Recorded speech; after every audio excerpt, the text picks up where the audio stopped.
Mau jadi app, start to become a professional. Halo teman-teman semuanya, kembali lagi dengan saya Nur Mauliana Juarahima sebagai host di sini. Nah, kali ini kita akan berbincang-bincang nih dengan salah satu mahasiswa berprestasi di Indonesia. Bisa dibilang dia masih berprestasi ya, karena dia masih kuliah sebagai mahasiswa dan udah punya banyak prestasi. Langsung aja kita sambut ada Febrina Kiswandani. Halo. Hai. Iya, silakan Kak, boleh perkenalkan diri dulu nih. Pasti audiens udah nggak sabar nih mau tahu nama Kakak, terus asal kuliahnya dari mana. Pertama-tama perkenalkan, nama aku Febrina Kiswandani aku kuliah di Ars University, jurusan Fakultas Teknik Informatika. Oke, jadi Aku asal Bandung. asalnya dari Bandung. Oke, jadi tadi kuliahnya Teknik Informatika ya. Betul. Oke, nah aku udah sempat baca-baca nih tentang profil Kak Febrina. Aduh, aku masih suka kebalik-balik. Kak Febrina dipanggilnya apa nih? Kak Ebi ya? Iya. Kak Ebi. Oke. Nah, Kak Ebi, aku sempat baca nih profil Kak Ebi, ada penghargaan terakhir yang membanggakan nih kalau nggak salah. Nah, boleh dijelasin nggak tentang penghargaan terakhir itu? Apa? Penghargaan terakhir kemarin pertandingan kejurda senior putra-putri babak kualifikasi Porda itu diselenggarakannya di Gedung Gor Pajajaran Kota Bandung. Oke, jadi kejuaraan gitu ya Kak, tentang apa sih, gulat ya? Iya, Gulat. olahraga gulat. Oke, juara keberapa tuh Kak kemarin? Kemarin keempat. Ya. Keren. Jadi Kakak gulat dan itu di tahap provinsi ya berarti ya? Atau ya tahap provinsi ya? Ranking 4. Oke. Nah, mungkin adik-adik yang nonton penasaran nih Kak, sebetulnya lombanya itu seperti apa sih? Jadi kalau lomba gulat itu yang dinilainya itu apa? Yang dikatakan menang itu seperti apa? Nah, aku pribadi masih kurang tahu tuh Kak, masih suka bingung. Boleh dijelasin? Kalau dapatnya poin dari pertandingan ataupun sparring gitu karena bantingan, karena kayang ke belakang sama blokan. Kalau yang menandakan menang itu terus dalam 3 detik tuh kalau kita berada di atas, lawan kita di bawah dengan jeblok. Di blok itu jadi punggung ada di bawah. Selama 3 detik kita udah menang. Oke. Jadi tadi ya kayang dan lain sebagainya ya. Oke. Itu kapan Kak kakak ikut lomba itu? Tanggal 12 Juni sampai 18 Juni 2021, baru aja kemarin. Oh, jadi ada setahun gitu ya, lama ya pelaksanaannya? Tanggal berapa tadi? 12 Juni. Oh, 12 Juni sampai 18. Ya, 18 Juni. 18 Juni tahun 2021. Oh, baru-baru ini. Ya. Oh, ya aku tadi ngiranya dari tahun kemarin sampai sekarang gitu. Ajang perlombanya. Maaf. Oke. Jadi baru aja sekarang ini ya, bulan Juni ya perlombaannya. Nah, boleh diceritain nggak Kak, gimana sih persiapan kakak untuk lomba? Mungkin dari daftarnya itu gimana, terus persiapannya kakak ngapain aja sampai hari H lomba tuh gimana? Mungkin persiapannya emang panjang ya. Dari bulan Januari kita itunya udah kayak dimasukin absen khusus. Kan aku over ya Kak, aku termasuk over yang kemarin nurunin dari 83 sampai ke 74. Oh, jadi aku ikut program. Oh, jadi Kak Ebi ikut program menurunkan berat badan dulu nih? Iya. Karena mau ikut lomba aja? Iya, karena ikut lomba karena emang saya main kelas 68, tapi berat badan aku naik karena pandemi itu latihannya di cut, terus sama pertandingan agak diundur, kayak PON juga diundur kan. Jadi ya lebih banyak di rumah gitu daripada di asrama. Jadi naik berat badan, terus dituntut untuk nurunin berat badan sama coachnya ya? Dari nggak sampai sebulan aku nurunin. Oh, oke, menarik juga ya. Programnya bisa turun berapa kilo tuh Kak Ebi? Hampir 9-10-an kemarin. Oke, gimana tuh Kak program dietnya? Programnya tuh tentu makanan diatur. Kita dapat asupan vitamin, susu protein, sama juga latihan 1 harinya 3 kali. Oh, iya. Jadi pola makan sama olahraga juga ya, jadi bisa turun drastis ya. Intinya niat sih dari hati. Kalau kita mau berjuang ya niat dulu gitu. Kesananya tinggal ngikutin ya alhamdulillah gitu. Kalau diniatin dari hati. Iya, itu nice Bisa info ya. Nice info seputar diet. Yang lainnya Kak, persiapannya selain ikut Kakak melakukan program diet itu dari bulan Januari ya Kak ya? Ya. Terus apa lagi Kak persiapannya? Persiapan kalau bulan Januari tuh kayak sparring teknik kita diperbaikin lagi, lebih fisiknya dikuatin lagi. Kayak yang asalnya standar biasa dalam fisik kita lebih dinaikin lagi speednya buat ke persiapan itu. Kan lumayan jangka panjang ya, berapa bulan gitu. Tapi di Hamin 2 bulan kita udah distandarin lagi, conditioning lagi karena takutnya ngedrop badannya. Tapi ada tambahan lagi sih dari kitanya sendiri, kayak jogging mandiri, fitness ataupun renang. Itu bebas kalau udah kan kemarin di hotel. Kita di Hotel El Cavana selama 20 hari. Jadi di situ bebas, udah jam latihan terserah mau renang ataupun mau latihan mandiri, yang penting kita nggak diem gitu. Oh, oke. Jadi Kakak itu boleh diceritain nggak Kak akhirnya kecemplung di dunia bela diri ini tuh gimana? Jadi apakah Kakak tuh mengikuti suatu komunitas dan lain sebagainya atau gimana tuh Kak? Kalau aku dulunya dari tarung derajat sih Kak. Oh, nah boleh ceritain Kak gimana ceritanya? Dulu 2016, sekitar 2016 2015-an aku masuk ke tarung derajat di Satlat Cicahum.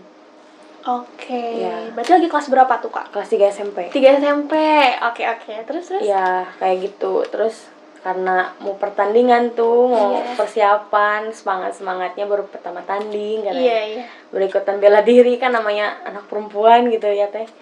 Jadi agak cedera dikit, tendangan di perut sampai memar.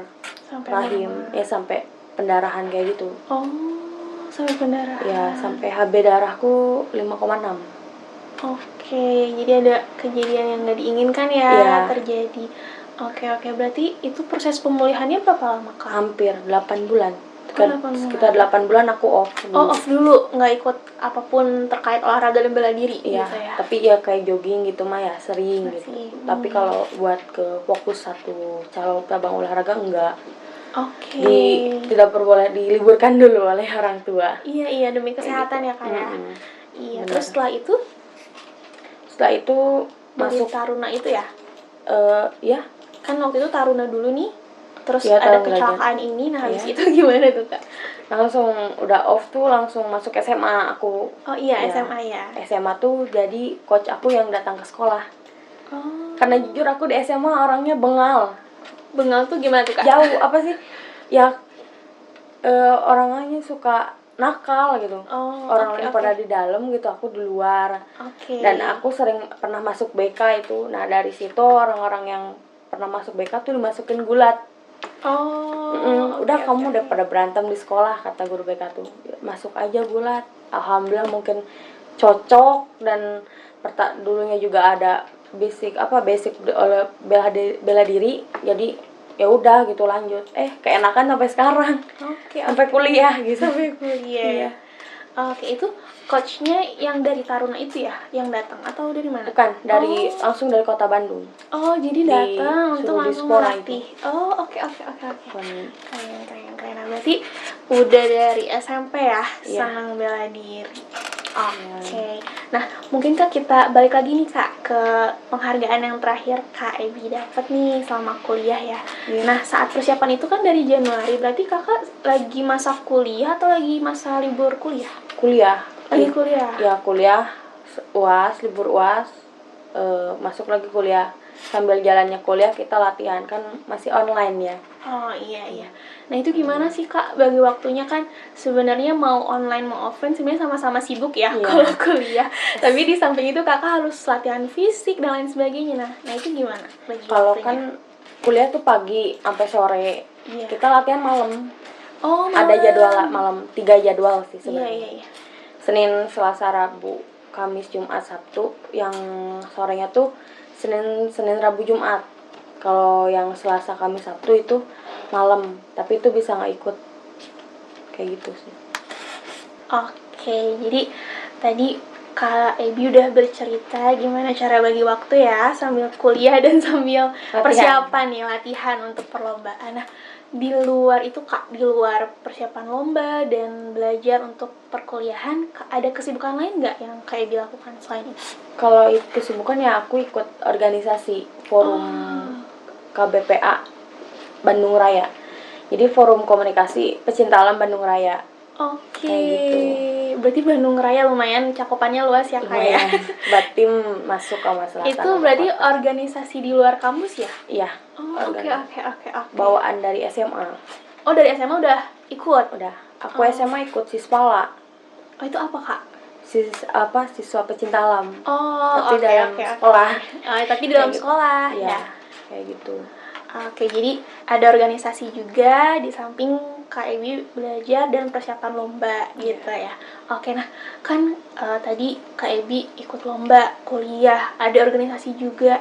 Sempet ada kekhawatiran nggak sih Kak dalam upaya Kakak meraih prestasi yang minimal yang kemarin deh, yang baru-baru ini? Pernah ada rasa khawatir nggak Kak? Ada sih dalam pembagian waktu. Okay. Itu harus sama kayak gitu. Agak bingung juga, kadang ke gulat latihan, kadang ke sini. Di sini saya punya tanggung jawab juga bagian logistik gitu buat latber. Tapi di sini saya lebih bertanggung jawab karena saya udah ada di sini gitu dari dulu kayak gitu. Mungkin agak bingung tapi insya Allah gitu kalau kita ngejalanin sama ikhtiar pasti bisa. Kalau niat sih itu intinya. Niat dari hati. Capek tetap dilakuin. Yang penting kita bisa buat maju. Motivasi diri sendiri aja kayak gitu. Oke, Kak Ebi tadi Kak Ebi udah menjelaskan nih kekhawatiran Kak Ebi ya tentang manajemen waktu dan lain sebagainya. Nah, tadi juga Kak Ebi udah sempat nyebutin sih cara Kak Ebi mengatasi kekhawatiran itu dengan niat gitu ya. Yang lainnya mungkin Kak ada nggak? Gimana sih cara Kak Ebi menghadapi kekhawatiran Kak Ebi itu? Ya, intinya dari support dari kedua orang tua sih. Kalau dari aku, dari teman-teman sekitar kayak gitu. Kakak gitu yang support aku. Jadi udah kamu namanya atlet ya, emang kalau nggak capek bukan atlet gitu istilahnya tuh. Mereka sering bilang kayak gitu. Kamu lebih baik nangis di latihan daripada kamu nangis saat pertandingan. Itu yang benar-benar yang ngebuat aku kayak motivasi. Ya udahlah mending nangis di latihan aja sampai habisin sampai habis. Nanti di pertandingan tuh kita cuma dapat enaknya dari hasil proses latihan kemarin kayak gitu sih. Oke, keren ya. Jadi salah satu yang aku suka nih tadi dari yang kayak bisa sampein, ya udah kita dalam usaha kita mati-matian gitu ya Kak, biar nanti saatnya kita bisa meraih kesuksesan gitu ya. Atau peribahasanya bersakit-sakit dahulu, bersenang-senang kemudian ya. Gitu ya. Oke.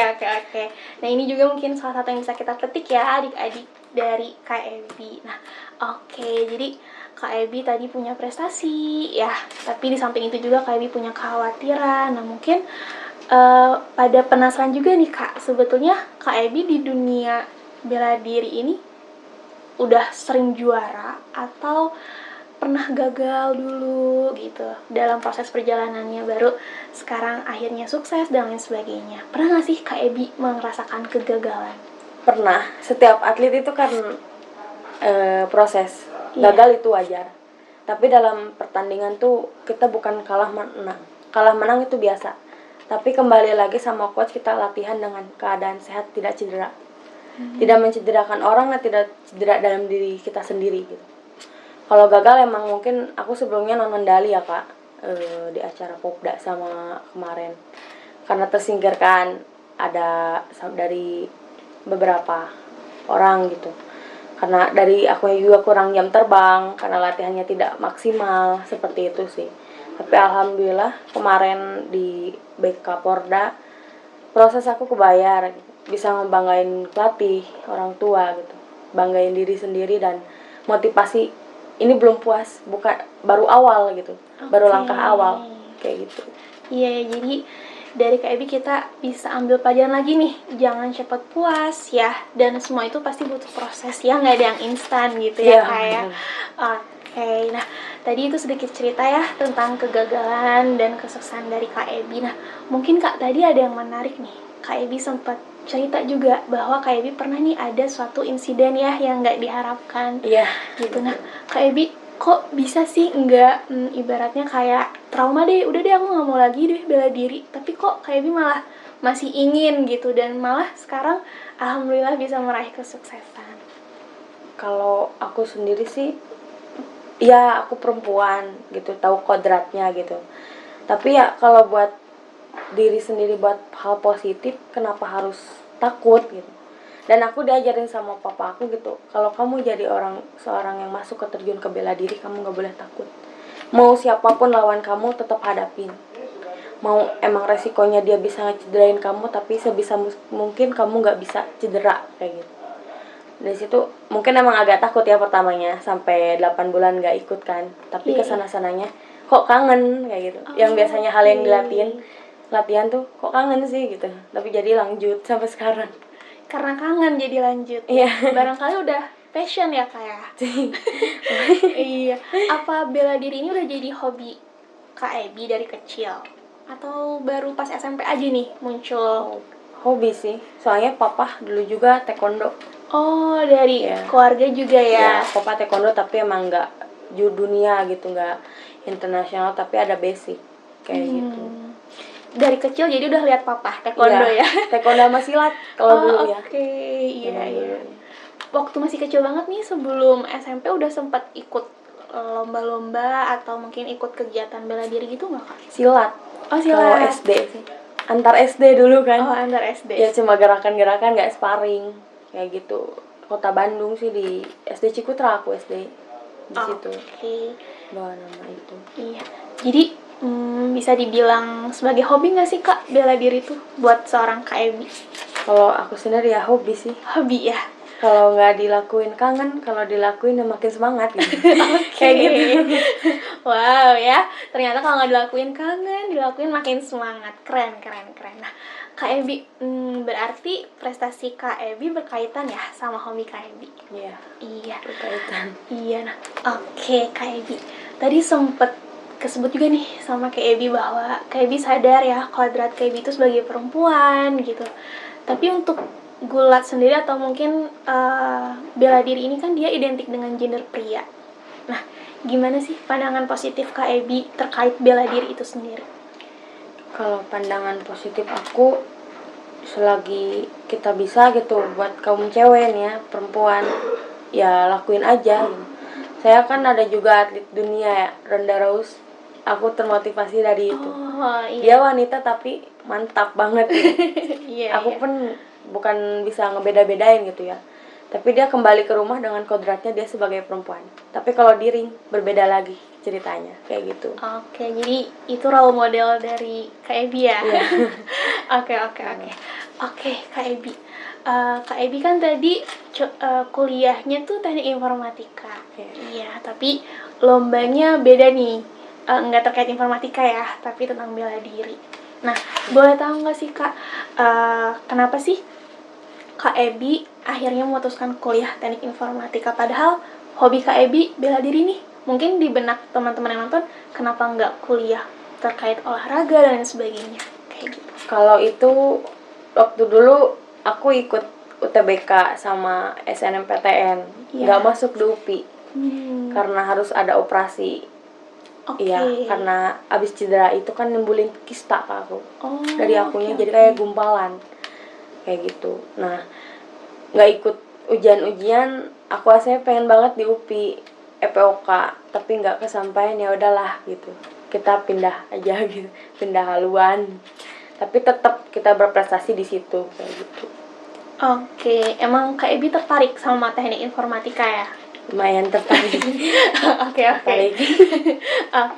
Nah, Kak Ebi kan kuliahnya teknik informatika nih. Nah, biasanya kan prestasi itu kan kita anak-anak mungkin atau adik-adik yang nonton tuh kepikirannya prestasi itu selalu akademik ya. Tapi ternyata kan ada nih yang non akademik, misalnya cabang olahraga kayak yang Kak Ebi lakukan. Nah, apa sih yang membuat Kak Ebi tuh tertarik banget sama bela diri gitu dan termotivasi untuk mengikuti ajang-ajang lomba bela diri? Kalau aku dari dulu sih lebih suka ke bela diri karena hobi dijadiin pekerjaan tuh kayak gini. Oke, menyenangkan ya Kak? Iya, menyenangkan banget. Kayak gitu. Oke, jadi karena emang udah hobi, senang gitu ya, jadi ya udah ada lomba ya diikuti kayak gitu ya Kak Ebi ya. Diikutin. Oke, nah, aku sempat baca juga profil Kak Ebi, sebetulnya banyak ya prestasi Kak Ebi nih terkait dengan bela diri gitu ya. Nah, selama proses gitu ya atau upaya Kak Ebi dalam berprestasi nih, dukungan dari siapa sih yang paling berarti untuk Kak Ebi? Pertama kedua orang tua itu jelas. Iya. Kedua, dulu aku punya abang almarhum. Nah, iya. motivasinya aku bisa lanjut ke Porda tuh, aku bisa banggain walaupun abang udah nggak ada kayak gitu. Abang kandung aku kayak gitu. Amin. Pasti udah bangga banget ya. Kayak Bi udah buktiin dan mungkin kemenangan ini dihadiahkan untuk abang ya. Ya, jelas. Iya, jadi keluarga ya, dukungan keluarga. Kalau dari temen itu gimana Kak? Kalau temen jujur support banget ke aku, kayak latihan sana kayak gitu, kayak lebih suka nanya-nanya tentang latihan gimana, ada perkembangan kayak gitu.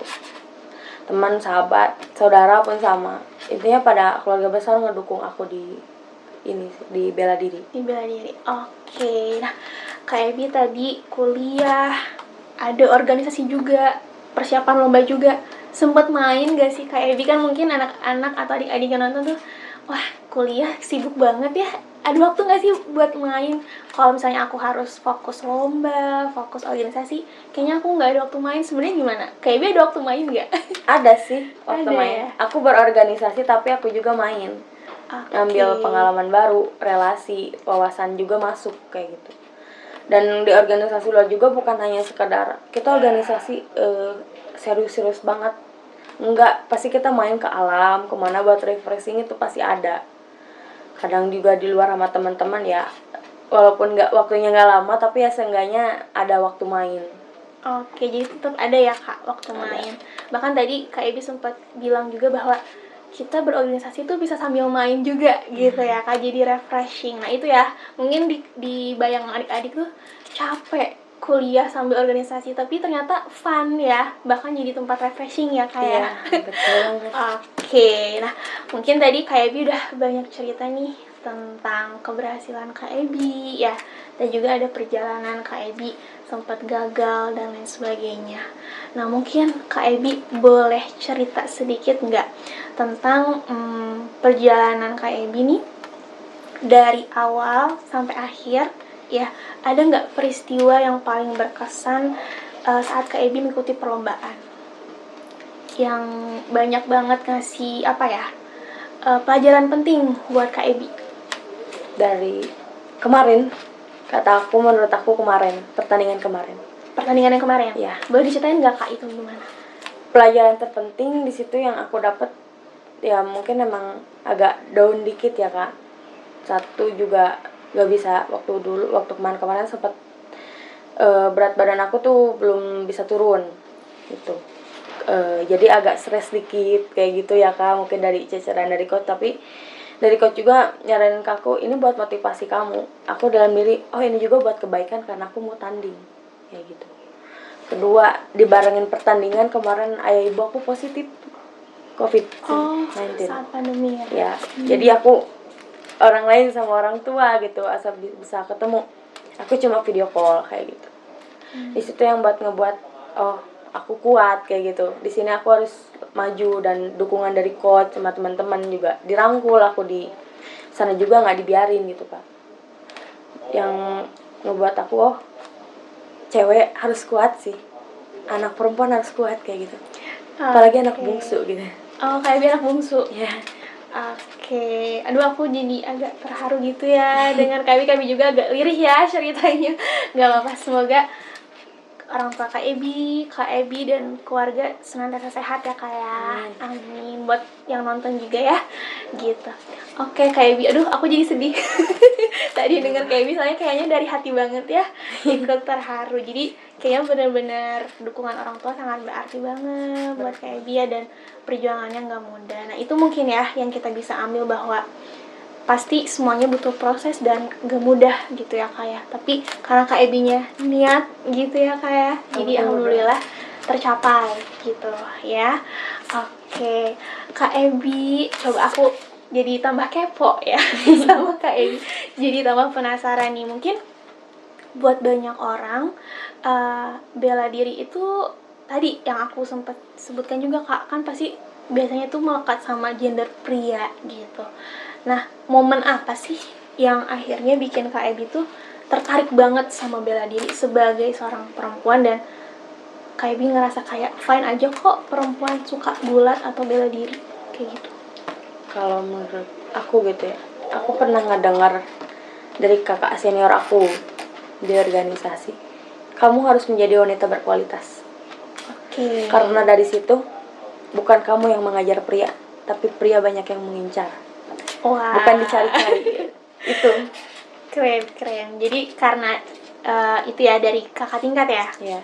Jadi Ebi makin yakin untuk menekuni bidang bela diri gitu ya. Oke. Kak Ebi boleh cerita nggak sih bela diri itu khususnya gulat ya? Jadi dia tuh fokusnya di mana dan gerakannya tuh kayak gimana sih Kak? Kalau gulat tuh ada dua gaya. Oke. Ada freestyle itu untuk cewek, wanita sama pria juga ada. Dan Greco-Roman. Oh, itu apa Kak? Aku baru dengar. Kalau Grego seperti judo, mainnya tuh setengah badan. Oh, oke. Jadi kita mainnya berdiri, push nge-push. Kalau freestyle cewek sama cowok itu mainnya agak rengkuh dikit kayak gitu. Oke. Ke bawah, kaki kuda-kuda kayak gitu. Dan hampir sama kayak bantingan, jublesan. Teknik-tekniknya hampir sama. Mungkin yang lebih spesifik, yang lebih sulit tuh freestyle. Freestyle. Iya, karena kan mainnya di bawah, main blok. Kalau Grego kan di atas tinggal jubles. Nah, tapi harus ada tekniknya juga, nggak main kayang kayak juga kayak gitu. Oke, Kak Ebi bisa nih dua-duanya, semuanya bisa nih Kak Ebi. Kalau Grego kan itu khusus cowok ya, karena cewek kan kita punya payudara gitu di sini. Jadi agak susah kalau susah ya. Kalau freestyle lumayan. Oke. Aduh, aku jadi pengen nonton Kak Ebi lagi lomba. Tertarik ya, jadi sangat menarik gitu seorang perempuan punya interest di bela diri atau gulat. Keren. Kak Ebi, mungkin di pikiran adik-adik nih, kalau yang namanya atlet gitu ya, dalam hal ini kan Kak Ebi di bidang bela diri nih, harus sehat dan lain sebagainya. Nah, Kak Ebi emang tiap hari ya olahraga? Penasaran aja sih ini. Kalau tiap hari ya, kadang tiap hari, kadang enggak gitu. Oh, oke. Kalau lagi mendekati pertandingan emang harus difokus dalam fisik. Ya gitu. Kalau mungkin kayak conditioning aja, lari jogging kecil kalau tiap hari gitu. Oke. Iya, jadi kesibukan Kak Ebi kan tadi ada perkuliahan ya, terus juga di bidang bela diri. Jadi tadi sering latihan fisik ya kayak sama organisasinya pecinta alam. Oke, ini cukup menarik ya. Kak Ebi sekarang kuliah lagi semester berapa? Semester 2. Semester 2. Nah, lagi sibuk apa Kak kalau semester 2? Lagi libur UAS. Baru aja UAS. Oh, baru beres UAS. Iya. Oke, Kak Ebi, aku mau nanya pendapat Kak Ebi nih. Sebetulnya menurut Kak Ebi penting gak sih kita eksplor bakat kita di luar kemampuan kita di akademik gitu kan? Kak Ebi aktif nih olahraganya di bela diri, terus organisasi juga. Nah, menurut Kak Ebi penting gak? Kalau menurut aku penting sih, buat ke kitanya juga tidak terlalu diam. Okay. Jadi ada motivasi ke depannya.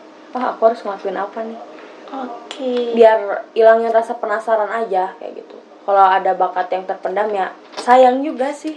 Kalau dipendam-pendam tapi dia punya bakat gitu. Oke, jadi dari organisasi bisa jadi tahu ya bakat-bakat kita nih apa nih. Iya. Oke. Karena itu yang Kak Ebi rasain juga ya sebetulnya ya. Iya. Dirasain banget. Iya. Oke. Kak Ebi, jadi di keluarga tuh emang banyak ya yang berprofesi sebagai atlet. Kalau papa sih kan udah enggak ya. Oh, ya. Sebelumnya apa papa? Papa taekwondo. Oh, taekwondo tapi ya. Setelah nikah sama mama enggak. Udah jadi ke silat. Kadang kan dulu di daerah rumah ada yang suka silat kayak gitu. Iya. Kalau kakak emang sepupu aku itu juga Muay Thai tapi di Bogor. Oh iya, oke. Kayak gitu masku. Dari keluarga ada juga nggak nih yang sama-sama perempuan terus sebagai atlet bela diri juga? Enggak sih. Oh jadi Cuma Kak aku Ebi doang. satu-satunya. Wah. hebat. Oke. Tapi Kak Ebi tetap percaya diri ya dan merasa aku hebat. Aku bisa berprestasi sebagai seorang perempuan di bidang bela diri gitu ya kayak. Oke, keren banget loh. Aku jadi punya insight-insight baru ya bahwa perempuan gak harus selalu masak, gak harus selalu terkait akademik dan lain sebagainya, tapi bisa juga di bidang bela diri. Ya, gitu. Oke, mungkin Kak Ebi terakhir banget nih, mungkin ada statement yang bisa Kak Ebi sampaikan untuk teman-teman di rumah yang bisa memotivasi mereka nih untuk berprestasi. Kalau dari aku, nomor 1 adalah niat, kedua dukungan orang sekitar sama orang tua. Jangan lupa berdoa sama ingat kata-kata jadilah wanita berkualitas untuk para perempuan. Oke, jadi tadi statement dari Kak Ebi adalah pertama niat ya Kak ya, kemudian dukungan dari orang tua, dari sekitar, jangan lupa berdoa juga ya gitu. Dan yang terakhir yang mungkin akan jadi favorite quotes of the day ya, jadilah wanita yang berkualitas ya. Oke, makasih banyak Kak Ebi udah berkesempatan hadir kali ini. Sama-sama juga udah diundang ke sini. Iya, seneng banget ya. Jadi dapat banyak banget insight ya dari para narasumber hari ini. Oke, Kak Ibi nanti hati-hati di jalan pulangnya. Semoga keluarga dan Kak Ibi senantiasa sehat ya Kak ya. Amin. Oke, mungkin sekian dari kami. Mau jadi app, start to become a professional. Dadah semuanya.